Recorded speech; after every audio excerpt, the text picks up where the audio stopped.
Yeah. I know y'all don't want to be in the combine today. I don't want to be in the combine either. But the rest of our cotton's not ready to go yet. And our beans are.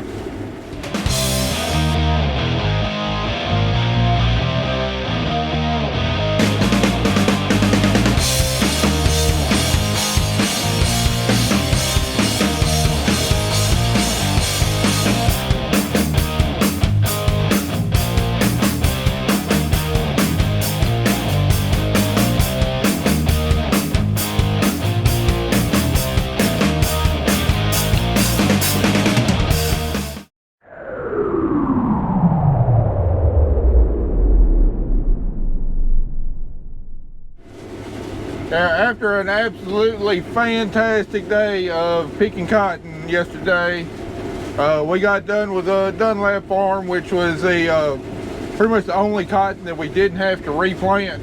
And of course it was farther along, more mature. We got it defoliated about a week before we started defoliating the rest. So we really need to give another few days to our next defoliated cotton. It's coming on along pretty quickly. Today's Saturday. I don't think it'll be ready to go Monday. Hopefully Tuesday, Wednesday, it'll be ready to go. It's with these warm, windy temperatures we've had this week, it's definitely progressing along pretty quickly. But the green spot still got quite a few more bowls in the top to open, and those are going to be our best spots, and we definitely don't want to give away any yield. We worked our butts off to put it on the plant, so we want to make sure we give the time to go ahead and open up to where we can harvest it. Still looks like we got a real good stretch of weather coming up. No chances of storms, rain, whatever, so not worried about quality deteriorating. We still got quite a few more acres of beans to cut. We're going to work on that today. We're going to take off tomorrow, probably work on beans Monday, and then see what the cotton looks like then. But it's not a bad substitute being in the combine. Yield monitor reading 77, 79 bushels per acre down here in some double crop beans. I mean, that's just that I didn't think that was possible, but it is possible. Got a real stout 12 acre bottom here that's pumping out the bushels, and at $14 a bushel, on top of, I think this farm average something like 85 bushels a week, that's going to pay off some bills this year. And in fact, we're having such a good year. I know we're probably going to upgrade some equipment, but not looking at anything major like last year, like with the module picker. I'm hoping to get this farm this year where we're almost debt free. I'm hoping that we got enough profit this year that hopefully we don't have to take out an operating line of credit next year. I'm sure we still will, but I'm hoping we don't have to take much out of it and are able to pretty much be self-financed for at least the majority of the year. And looking at interest rates, 8%, that's the way to keep making profit, not have to go into debt in order to make profit. We got several outstanding loans, for the sprayer that we bought, for the grain bin that we put up a few years ago. We could pay those off, but those interest rates are real low, with 3, 4, maybe 5%. So it doesn't make sense to pay off low interest loans and then have to take out a high interest crop input loan. So that's probably kind of what our focus is going to be for this coming winter. But I do foresee some equipment upgrades. I'm really going to be looking at dirt pan. Any of y'all interested in that dirt pan I got, hit me up, because most likely I'll be selling it. Really want to get a drawbar mounted pan instead of a dolly pan. Probably going to be looking at replacing my 3/4 ton truck if I can find the twin of my truck, and 2500 with the Cummins. And then might be doing some repair to some of our buildings too. Need some new siding and roofing on some of it. So we'll just have to wait and see how much money we got in the bank, see what our highest needs and priorities are at the end of the year. What we had picked up today is done dried all this stuff out. Yeah, I imagine I'll have to blow out that air filter in the morning. I picked up a hitchhiker on the side of the field. Yep. I got my favorite nephew with me. He wanted to come ride the cotton picker today, didn't he? Yeah, I didn't know that you didn't have it out. Yeah, well, you might come back another day for the cotton picker, but Yeah. I believe the combine is his second favorite thing to ride. Trying to teach him stuff that he won't pick up on Farming Simulator. Well, Link, it's almost 2:30. What are we waiting for? Tennessee, Alabama. Tennessee, Alabama. Third Saturday in October. Oh yeah. Hopefully the Tennessee Vols can continue their one-game winning streak over the Alabama Crimson Tide. I would talk smack, but I'm really not feeling all that confident. I know Tennessee's not near as good as what they were last year, and I don't think Alabama is either. And frankly, I've got no idea who's going to win this game. Hopefully my Vols pull it out, but I don't have huge expectations one way or the other. Never know, never know. That's right, just like Link says, you never know. That's why they play the games. Anyway, we got to finish up this field here. We'll be done. We'll be done with all of our soybeans in Crockett County. Depending on what time it is, might move on up to Madison County and get started on them. So, Link, is there anybody you want to give a shout out to? Your mom, your dad, your girlfriend at school? My mom and my dad. I don't have one. You don't have a girlfriend at school? What are you waiting on, man? You ain't gonna live forever. I know you don't want to give a shout out to your brothers and sisters, do you? Well, I mean, at least for my brother, he got surgery. Oh, you want to give a shout out to Christian because he had surgery? Yeah, he had surgery. What do you have to have his ACL repaired? Yep. Ouch. You don't like Jordan and Peyton enough to shout them out, though, do you? Depends what day of the week it is. Yeah, it depends on what day. Today's not one of them. All right, Jocelyn and Eric, Link gave you a shout out on YouTube. For those of y'all that don't know, Jocelyn, my sister, is the one that keeps up all the books at the farm, works really hard at that. It really takes a lot off my shoulders, lets me focus more on the agronomic side of the farm rather than the bookkeeping and paying bills side of the farm. So yeah, definitely want to give a shout out to her and all the hard work she does behind the scenes there. Well, we're finishing this field up in record time. These beans up here on top of this hill, the stems aren't green, and we've been able to mow through them a lot quicker than the rest of the beans on this farm. So reckon we'll get moved on up to Madison County, start making a dent on those beans. In other words, what's the score of the game, Link? 10-0, I think. 13-0. 13-0. 13-0 Tennessee. We might be hearing some Dixieland Delight played in Alabama tonight. Oh yeah, oh yeah. Keep y'all updated. Looks like this farm's gonna have our lowest average of double crop beans so far. Only 52 bushels per acre. Yeah, it's gonna be a good year if that's gonna be your worst yield. But reason these are yielding lower for two reasons. Number one, we had soybeans on this farm last year. We had full season soybeans, came back with wheat, then planted our double crop soybeans. So pretty much anytime you have soybeans following soybean, you're going to lose some yield. One big reason why we rotate our crops. And number two, with this, you see the way this wind's blowing, all this dust blowing, these beans have done got dry. They're running about 9.5%. So we've lost some weight from losing moisture over what they need to be. I'd love to see these beans at 13%. That'd be the perfect moisture to be able to sell them and not get any dog. But when they drop below 13% moisture, the moisture that we've lost is weight that we've lost, and that definitely adds up. Now I don't know how many bushels per acre we've lost from losing 3.5% moisture, but it's definitely measurable. So that's another reason I don't mind waiting on my cotton, trying to get these beans before they lose any more moisture than what they already have.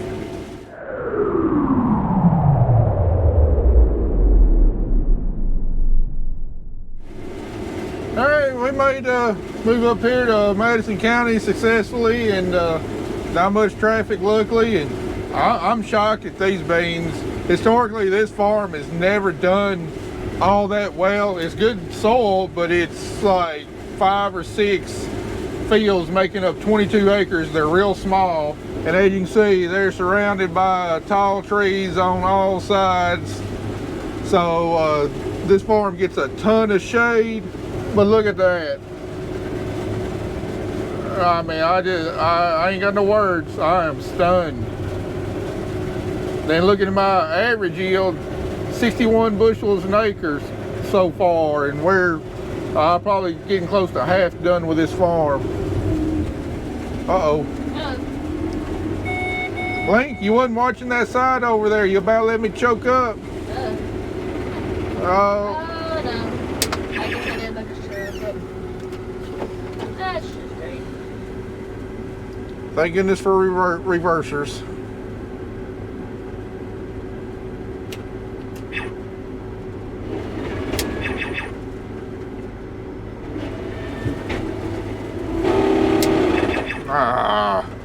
Got my beater choked up now. All right, Link, you're supposed to pay attention to that side. Let me know if you see a problem out there, okay? All right. That's your job. All right, that's my job, and I'll do my job. That's the price of admission for this ride. I don't like the look of this score on the game. Yeah, I don't know how much longer we'll be able to keep on running. That wind's died down, and sun's getting down, and won't start getting damp quick. What was you saying, Link? I don't like the look of the Tennessee score. We're still ahead. I mean, yeah. We're hanging on. Hanging on. Alabama is coming roaring back, but we're still hanging on. Hey, at least it's 8 minutes in the game, and it's 20 to 17. At 20 to 17, I think it's like halfway through the third quarter, so keep our fingers crossed. I want to hear Tennessee playing some Dixieland Delight in Bryant-Denny Stadium tonight. Well, Monday morning, another day in the bean field. Hopefully our last day in the bean field before we go back to picking cotton. Well, I'm not quite sure if we're going to be picking cotton tomorrow or not. There's a couple things going on. For one thing, the next cotton that's going to be ready to pick, it's got a few green spots in the field that the top still hadn't opened up quite enough. It didn't make as much progress yesterday as I thought it would. So I really don't know if giving it more time is going to help open it up, or if those bolls are just immature and not going to open up. You know, probably 80% of the field is blown wide open. It's just, with the crop we got, I hate to leave any unopened bowls there. But we're starting getting the latter part of November. Weather will be taking a big turn for the worse at some point. We've had absolutely picture perfect harvesting weather for the last month or so, and at some point that's going to turn. So I just got to weigh how much more time we might potentially have. Do I wait, or do I just go get it? You know, what's going to give me the highest yield in the long run? Because you know, am I potentially going to lose more cotton on the back end with a later harvest stuff because it caught more weather because I waited another day or two to get it started on the front end? You know, I don't know. It's going to be a guesstimate either way. And number two, there's a couple electrical things going on with that picker that can't quite figure it out.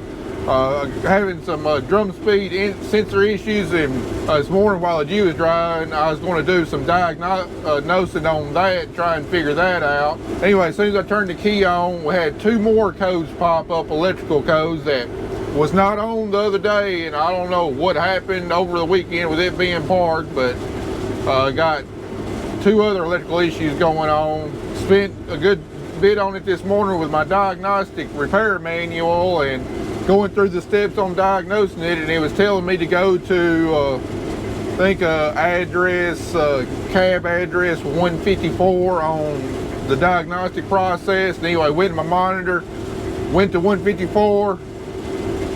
Come to find out, I don't have a cab address 154 on the diagnostic. So for those of y'all that know the John Deere diagnostic system through the monitor, that makes sense to you. Otherwise, you probably don't have a clue what I'm talking about. But anyway, the next step in the diagnostic process I couldn't do because it wasn't there in the software like it was supposed to be. So I got John Deere John Deere said they can come out a little bit later today after they get done with another service call, check it out. Of course, they got more resources than I do. And I have a feeling that all those electrical issues are kind of tied together to the same common cause. So hopefully they find that and that stuff will go away. But I don't know if they'll be able to get that done today, fixed. I don't know if they'll be able to get that fixed today or not. You know, if they're going to be working on it again tomorrow, if it's going to be a pretty extensive diagnostic and repair process, you know, we may have to go back to cutting beans again tomorrow instead of picking cotton. But anyway, just to let y'all know, we may be about the only people in West Tennessee actually cutting soybeans today. Got the notification from Tyson that they were going to be closed today from taking beans. They still going to take corn, but not taking beans. Kelly said CGB there at the river, they're closed. The big holdup with everybody is that it is so dry here. It's drier this fall than I think I can ever remember seeing it. The Mississippi River is, I don't know if it's at record low, but it's pretty dang close. And having problems getting barges up and down the river to transport the crops that have been harvested. You know, they're only having to load like halfway up because the river is so shallow. They can't load them all the way up. They're having problems getting barges, and just really, these granaries are having a super hard time getting this grain moved. And I reckon that, you know, they're just filled up because they can't get it moved. If they're filled up, they can't take anymore. Now Tyson can continue to take corn because, well, they're continuously using corn, grinding it for the chickens. But soybeans, you know, soybeans either have to be trucked to the river or gone out on rail. And just with the river being so low, our most popular and common modes of transporting crops away from West Tennessee are not at the capacity that we need them to be. So pretty much around here, unless a farmer has, you know, on-farm storage like we do, you know, they can't cut beans because you can't get your trucks dumped anywhere. So, but fortunately, I recognized early in my farming career how important on-farm storage is going to be as far as letting us be efficient and also maximizing the value we get for every bushel. And, you know, we planned ahead, and, you know, we built enough capacity to be able to hold 100% of our crops. And, you know, that way we wouldn't have to deliver to the granary in the fall. You know, not only does that allow me to get by with only running one truck, which greatly simplifies our operation, you know, we're not at the mercy of the granary of them being open to be able to take our grain. If we want to cut all night long, we can, because, well, we can dump all night long. If the river's low and can't move barges up and down, doesn't make me any difference. We can still dump. Not only that, but being able to dry any of our wet grain down or bring moisture of our dry grain up to get it at that perfect moisture, you know, just maximizing the value of every bushel has really helped us out. So for anybody starting out, that's a piece of advice I'll give you. Find some way to get you some on-farm storage, whether you're renting from somebody, building your own. Yeah, I know on-farm storage is expensive, but in the long run, it will pay off for itself.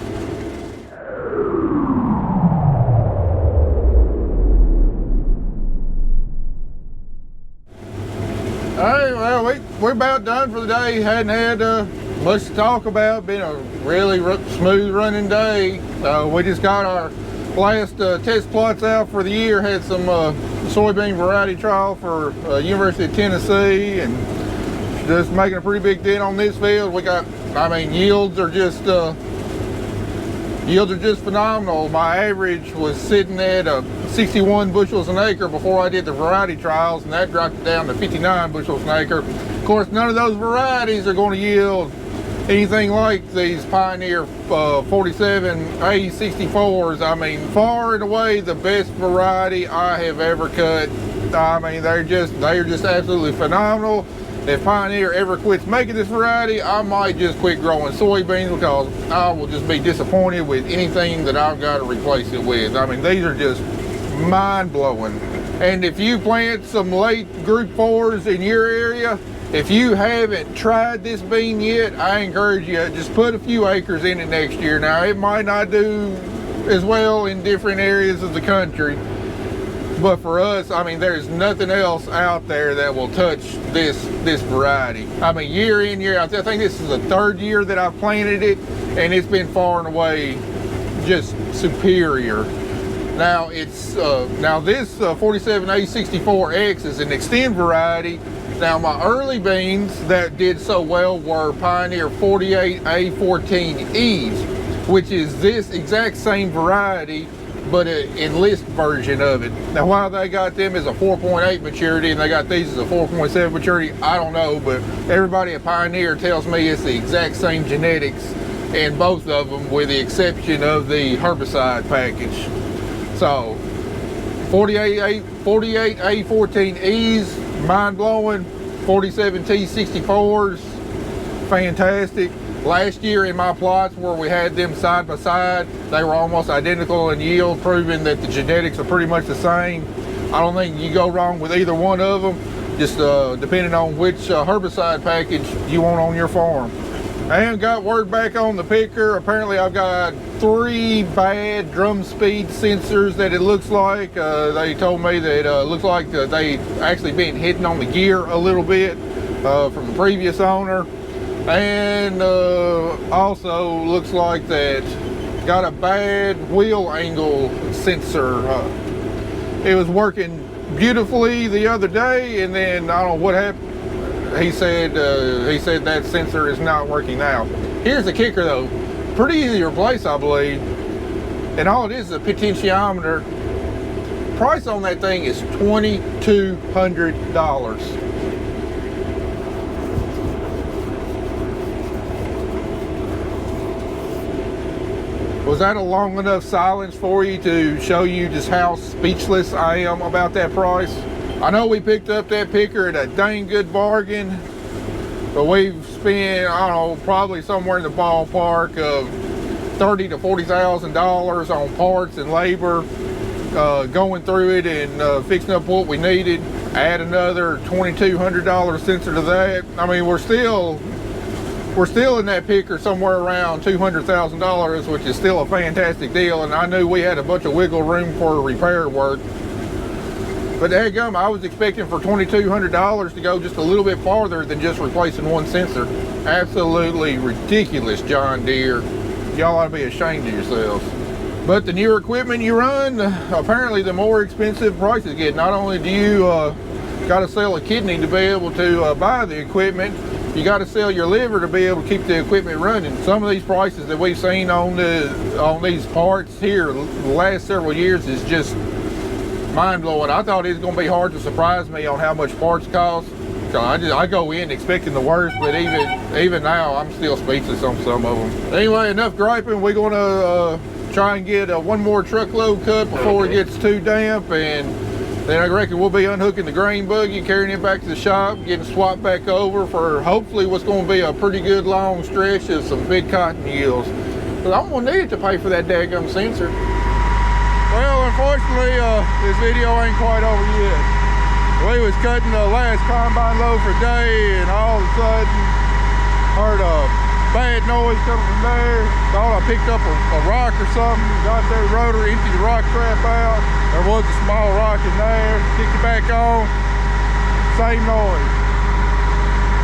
Got back here, told Andy to get up there, took shields off, and told him to kick it on so I could hear where the noise is coming from. That noise was coming from the back of the rotor, and the rotor wasn't spinning either. So it'd be one of two things: either that coupler on the back of the rotor has come loose, which is a known problem, or my rotor gearbox has gone out again. You know, we just replaced it what, 3 summers ago during wheat harvest. Went with a Reman gearbox. And I'm leaning towards it being a gearbox because look how easy those gears are changing. Normally it doesn't do that. So I'm hoping it's a coupler because that's definitely a lot cheaper fix than a gearbox. But I don't know. It doesn't really matter. I can't fix either one of them because in order to pull the rotor, you need a forklift. We don't have our forklift right now because it's at Caterpillar place getting completely overhauled. And I can't change the gearbox out myself because it's right there behind between the grain tank and the engine. Really tight spot. It's got to come up through the top, extremely heavy. You got to have a crane to get it in. I don't have that. And I don't have the time to do either one anyway. We got a bunch of cotton needs to be picked, so if it's going to pick a time to do it, this is about a best case scenario because, you know, we're definitely going to be in the cotton field for at least a week, week and a half.